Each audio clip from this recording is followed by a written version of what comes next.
বাবু, এবার নাম আমি কাছে যাই। না বাবা, আমি যাব।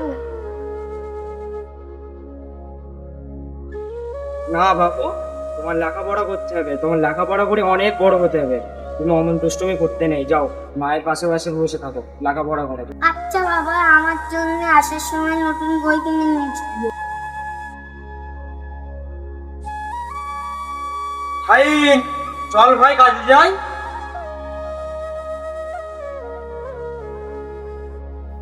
আচ্ছা দাদা, চল। জানিস ভাই, বাড়িতে খুব অভাব চলছে। আজ বাবুকে বলবো কিছু টাকা দিতে এই সপ্তাহ। ছেলেটাও বইয়ের জন্য পাগল করে দিচ্ছে, স্কুলে যেতে পারছে না বইয়ের জন্য।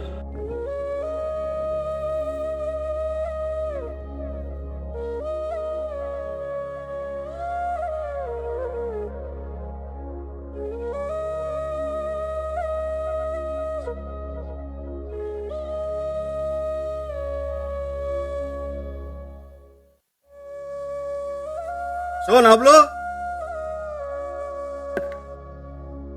হাবলু, আজ আমার এই জায়গা খালি করা চাই। তোরা প্রতিদিন ফাঁকি দিচ্ছিস, আজকে কিন্তু আমার গাড়ি ঢুকবে। আচ্ছা ঠিক আছে সাহেব, কিন্তু একটা কথা বলবো সাহেব। আচ্ছা কি বলবি বল। আমার না সংসারে খুব অভাব চলছে। ছোট ছেলেটা আরও নতুন স্কুলে ভর্তি করেছি, তার বই কিনে দিতে হবে। বাড়িতেও দেখি স্ত্রীটাও অসুস্থ। আমার এই সপ্তাহের মাইনেটা কি দেওয়া যাবে সাহেব? তোদের মতো ভিখারি ছেলেপিলি স্কুলে পড়াবি? যা ভাড়াই নিয়ে আয়, কাজ করা, টাকা ইনকাম হবে। সাহেব অমন করবেন না, দেখুন না একটু। আচ্ছা আগে কাজটা কর তো, পরে দেখছি, মাথাটা খাস না।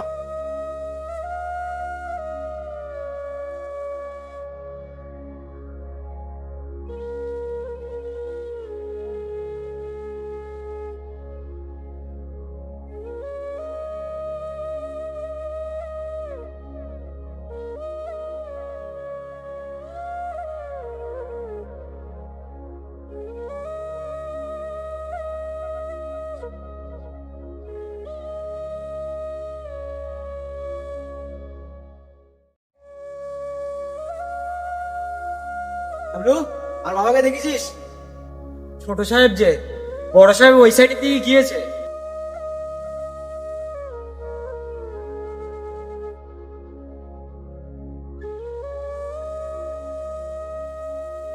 বাবা, তোমাকে আমি কখন থেকে খুঁজছি। 10 লাখ টাকা দাও তো, বন্ধুদের সাথে পার্টিতে যাব। সামান্য 10 লাখ টাকার জন্য তুই আমাকে খুঁজে বেড়াচ্ছিস? যা কার্ডটা নিয়ে যাও। হ্যাঁ কি বাবা, আমি জানি, আর বাবাকে বললে বাবা না করবে না।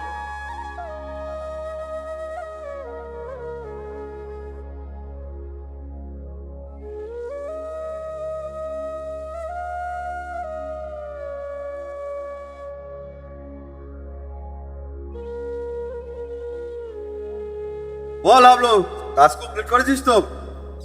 জি সাহেব। টাকাটা দেন না সাহেব, বাড়িতে ছেলে আশায় বসে আছে, ওর বই নিয়ে যেতে হবে। ওদিকে স্ত্রীটা অসুস্থ, ওষুধ নিয়ে যেতে হবে, দেন না সাহেব। ঠিক আছে, আমার কাছে এখন ক্যাশ নেই, যেটা আছে এটা নিয়ে কাজ চালা, পরে দেখছি।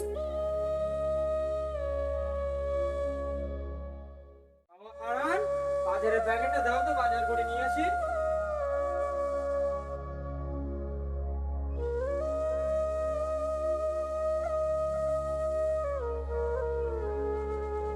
যাই, সামনে একটু একটা নতুন কম্পিউটারের দোকান, দোকান থেকে টাকাটা মেরে নিয়ে আসি।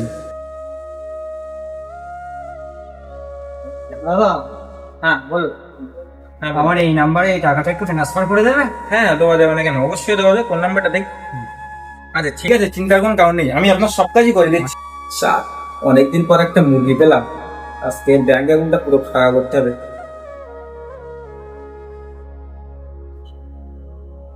ওটিপি এসছে?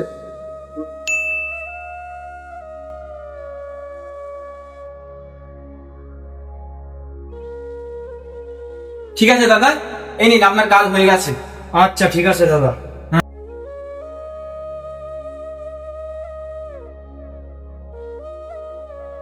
দাদা দেখো তো, অ্যাকাউন্টে আমি টাকাটা মেরে এসছি, টাকাটা ঢুকেছে কিনা।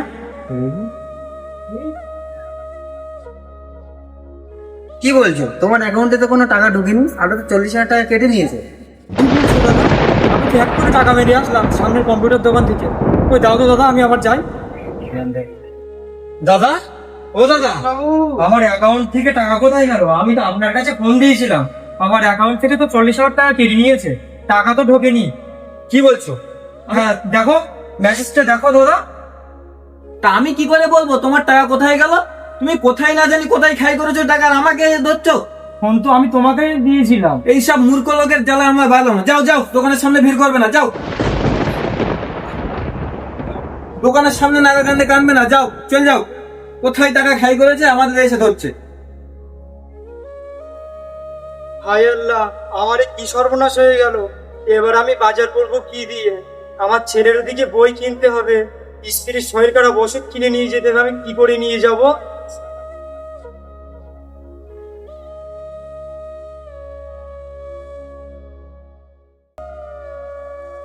বাবা, আবার কি নতুন বই কিনে দিবে, কিন্তু কিনে দিন না বাবা। ও বাবা, আমার সব কিছু শেষ হয়ে গেল বাবা, আমি তোর নতুন বই কিনে দিতে পারলাম না বাবা। তবে তুই চিন্তা করিস না, তোর বই আমি যেখান থেকে হোক কিনে নিয়ে আসবো।